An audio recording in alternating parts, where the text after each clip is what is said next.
দর্শক আমন্ত্রণ জানাচ্ছি ঢাকা মেইলের লাইভে। আমি এই মুহূর্তে দাঁড়িয়ে আছি নরসিংদী জেলার ঐতিহ্যবাহী বিদ্যাপীঠ কালীকুমার ইনস্টিটিউটে, যেখানে আজকে বাংলাদেশ জামাত ইসলামীর জনসমাবেশ অনুষ্ঠিত হওয়ার কথা রয়েছে। জনসমাবেশে প্রধান অতিথি হিসেবে উপস্থিত থাকার কথা রয়েছে বাংলাদেশ জামাত ইসলামীর কেন্দ্রীয় আমির জনাব ডাক্তার শফিকুর রহমান। বিশেষ অতিথি হিসেবে উপস্থিত থাকার কথা রয়েছে কেন্দ্রীয় নেতৃবৃন্দ, যার মাঝে রয়েছেন জনাব রফিকুল ইসলাম খান, সাইফুল আলম খান মিলন, আফম আব্দুল সাত্তার এবং আব্দুল জব্বার কেন্দ্রীয় মেহমান হিসেবে তারা বক্তব্য রাখবেন। পাশাপাশি আজকের এই সমাবেশে স্থানীয় এবং জেলার নেতৃবৃন্দরাও বক্তব্য রাখবেন। আজকের এই অনুষ্ঠানে সভাপতিত্ব করার কথা রয়েছে বাংলাদেশ জামাত ইসলামী নরসিংদী জেলার সম্মানিত আমির জনাব মুস্তিউদ্দিন সাহেব। তিনি আজকের অনুষ্ঠানে সভাপতিত্ব করবেন।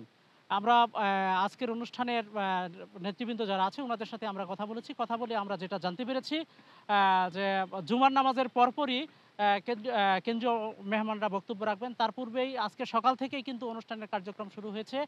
সকাল থেকে আমরা যখন ঢুকেছিলাম তখন আমরা দেখেছি যে সমাবেশস্থলে বিভিন্ন ধরনের রং বেরঙের পোস্টার, ফেস্টুন তার লাগানো হয়েছে, বিভিন্নভাবে সুসজ্জিত করা হয়েছে। স্বেচ্ছাসেবকদেরকে আমরা বিভিন্নভাবে দেখেছি এবং জেলার নেতৃবৃন্দকে বিভিন্নভাবে আমরা দেখেছি তারা বিভিন্নভাবে নেতাকর্মীদেরকে ইনস্ট্রাকশন দিচ্ছে। অর্থাৎ সার্বিকভাবে ওনাদের সাথে কথা বলে আমরা যেটা বুঝতে পেরেছি যে দীর্ঘ ২৫ বছর পরে বাংলাদেশ জামাত ইসলামীর এই ধরনের একটি সমাবেশ কিন্তু নরসিংদীতে অনুষ্ঠিত হচ্ছে, যার কারণে নেতাকর্মীদের মাঝে প্রচুর পরিমাণ আনন্দ, উল্লাস এবং উদ্দীপনা আমরা লক্ষ্য করতে পেরেছি।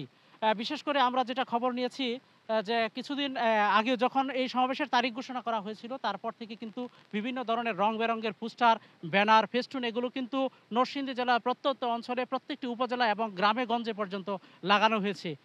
বিশেষ করে গত এক সপ্তাহ পর্যন্ত তারা বিভিন্নভাবে গণসংযোগ করেছে, সমস্ত জনশক্তির কাছে তারা গিয়েছে, সাধারণ মানুষের কাছে গিয়েছে, তারা লিফলেট বিতরণ করে তারা কিন্তু এই আজকের এই জনসমাবেশ সাফল্যমণ্ডিত করার জন্য তারা তাদের কাছে মানে দাওয়াত পৌঁছেছে। ইতিমধ্যে আমরা জেলা নেতৃবৃন্দের সাথে কথা বলে যেটা জানতে পেরেছি যে আজকের এই সমাবেশে সম্ভবত অন্ততপক্ষে তারা ২ থেকে ৩ লক্ষ লোক আজকে এই সমাবেশে উপস্থিত হবে বলে আমরা ওনাদের সাথে কথা বলে জানতে পেরেছি। এছাড়াও আমরা যেটা ইতিমধ্যে সামাজিক যোগাযোগ মাধ্যম এবং বিভিন্ন গণমাধ্যমে যেটা দেখতে পাচ্ছি যে ত্রয়োদশ জাতীয় সংসদ নির্বাচনকে কেন্দ্র করে কিন্তু জামাত ইসলামী ইতিমধ্যে তাদের বিভিন্ন আসনে প্রার্থিতা ঘোষণা করেছে এবং তারই ধারাবাহিকতায় কিন্তু আমরা বিভিন্নভাবে জানতে পেরেছি যে নরসিংদীর সকল আসনেও জামাত ইসলামীর পক্ষ থেকে নির্বাচনী প্রস্তুতি গ্রহণ করা হচ্ছে। যদিও আমরা এখনো পর্যন্ত অফিসিয়ালি ওনাদের কোনো প্রার্থীদের নাম আমরা ওইভাবে আমাদের হাতে পাইনি। তবে আজকের এই সমাবেশ থেকে কিন্তু বড় ধরনের একটি সংবাদ তারা দিতে যাচ্ছে, অর্থাৎ সাধারণ জনগণের কাছে বাংলাদেশ জামাত ইসলামী একটা নতুন একটা মেসেজ দিতে যাচ্ছে। আমরা থাকবো আপনাদের সাথে, ততক্ষণ পর্যন্ত আপনারা আমাদের সাথে থাকবেন এবং আজকের এই সমাবেশের সার্বিক যে খোঁজখবর এবং সার্বিক যে কার্যক্রম সেগুলো আমরা আপনাদেরকে জানানোর চেষ্টা করব ইনশাল্লাহ। ততক্ষণ পর্যন্ত আপনারা আমাদের সাথে থাকবেন। ধন্যবাদ।